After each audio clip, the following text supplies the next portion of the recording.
Hello everybody, we are over on the public test, so we can take a look at the Dockyard construction of the USS Laffey, which is going to be the next Dockyard ship, the next update. I like to do this just to kind of record what I think is one of the best parts of the game, which is I like to call pay to animate.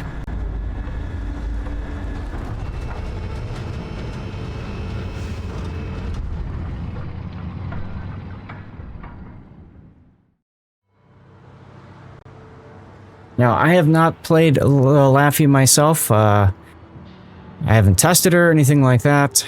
So we're just going to look at the characteristics: high main battery fire rate, also access to burst fire, specialized repair teams, which makes sense because this ship would never die if you know the history of the ship. And it's got short range torpedoes. And I apologize for all of these messages popping up. Hopefully that gets rid of them. Okay. So we're going to close that. Most of you guys know that you have to complete all the different phases to get to the ship. And typically you're going to spend doubloons, play the game, get the missions done, that sort of deal. For this purpose, we're going to just buy both of the starter packs.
Oh, we certainly saw the video different compared to previous dockyards. Blue Hair was the first time we saw a historical video once the dockyard construction was complete. I gotta say, that was pretty impressive. So, hope you enjoyed watching. We're gonna do this again now. This time we're gonna re-watch.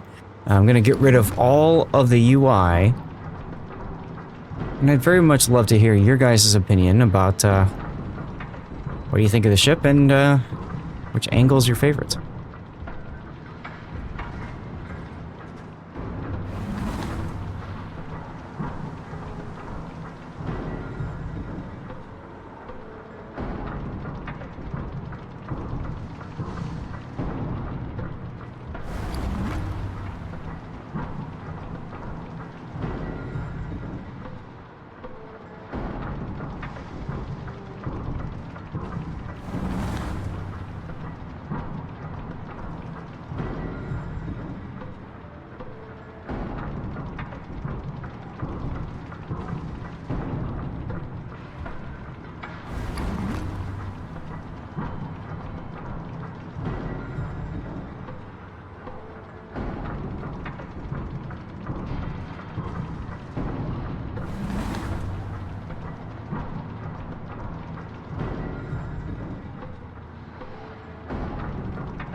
You know, I always say that the Dockyard is one of the best features in this game. I like to call it pay to animate.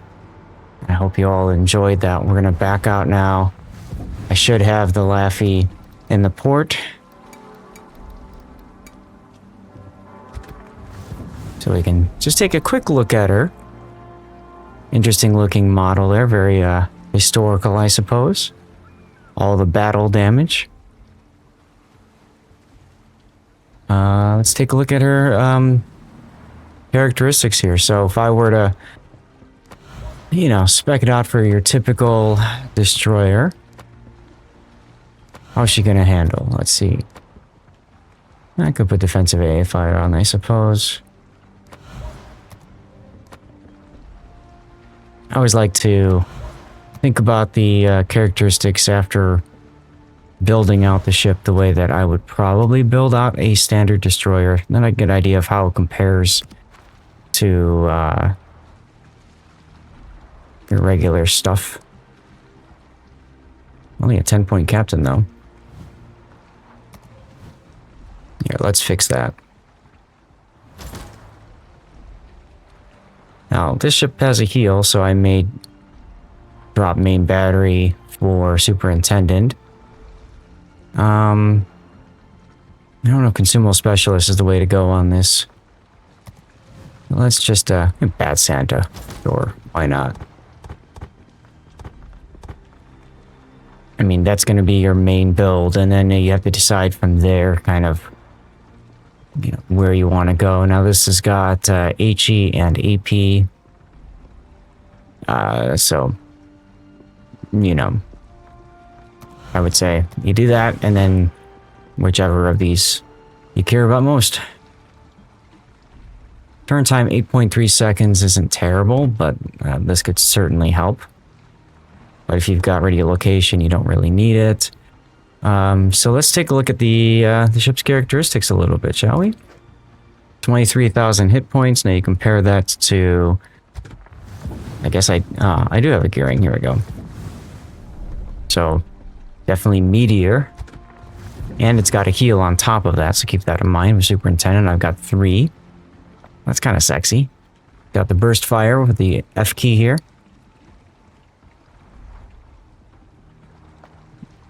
So that'll help you nail down something that's low health. 8-kilometer range on those torpedoes. Okay, so it wasn't kidding when they said these were short-range torpedoes. They reach 66 knots. How does that compare to the gearing torpedoes? Gearing torpedoes are even faster. Wow, okay. 2.5 second main battery reload time. How does the gearing compare? 2.6. It's a little bit faster. Okay, yeah, so I do have the same get up. Ah, that's probably the difference in speed right there, because I have the torpedo reload on gearing. Depth charges. Let's see what the concealment is. 5.8 kilometer concealment. If I were to throw Vetchkin on, 5.9. They'll sit a little bit lower in the water, so there's that, I suppose. Oh, and that would also possibly have the difference on the, yeah. Okay. So hit point wise, it's the same. My apologies for missing that earlier. Turning 3.3 second rudder shift time for the gearing. 3.1 with a Laffey. 640 meters, 620 meters on Laffey. So Laffey's a little bit tighter turning. Interesting. Okay. All of that information makes me feel like she's going to be a pretty fun boat once she is fully released. Let's take a quick look at the combat missions that come along with the Dockyard. Now, these, of course, actually, these are going to probably be different, so there's probably no reason to spend too much time looking at these missions. But I will recommend, I said this, I always say this when it comes to Dockyard ships, don't be in a rush to start the missions. because typically by the third, fourth week of the missions, it starts to get a bit on the grindy side of things. And also plan it out so you don't burn yourself out. Start with a class of ship, and then when you get to the second week, shift it up and do a different class of ship. You can see here, for example, there are class-specific missions. So for each week, maybe do a different class of ship, and what that allows you to do is you finish missions from previous weeks that you've maybe already completed the main mission, but you can get some of these other little missions done and, you know, get a little bit of extra coal or whatever else while you're doing it. You don't burn yourself out. Now, the one class I recommend avoiding when you do dockyards is typically going to be submarines, because submarine missions are very, very grindy comparatively speaking, especially if you need a certain amount of ribbons or something like that with subs. In this case, it's just causing damage and getting base XP and commander XP, which isn't terrible. But again, these missions may be different when it comes to what shows up on the live server. I wouldn't base any decision making based off of what you're seeing here. All right, so in general, avoid subs. Think through, strategically plan out what your grind is going to be, what your focus is going to be. Remember, you don't have to do all of the missions. You just have to do enough of the missions. Any of the ones that have a shipbuilding phase, you absolutely want to do, right? You want to prioritize those. But when it comes to the class-specific missions here, I would say pick one or two classes that you're going to use to take care of these other missions in progress. That way you don't find yourself needing to finish one of these missions and having, you know, maybe a half and halfway progress in 3 of the classes. To me, that's a real bummer when you run into that. So you're better off just picking 2 classes, I'd say, and working through only those 2 classes of ships as you go through. And then later on, if you want to just pick one class that you haven't done in the previous mission, you can you know, kind of rotate through those. So yeah, thanks for watching. Any feedback you can provide me is always helpful. If there's anything I can do to improve these Dockyard videos, I'm using for the first time my 4K OLED monitor, and this game is popping, and my 3080 Ti is crying because I left everything at close to maximum settings for all of your eye candy needs. So thank you for watching, and you have a great rest of your day.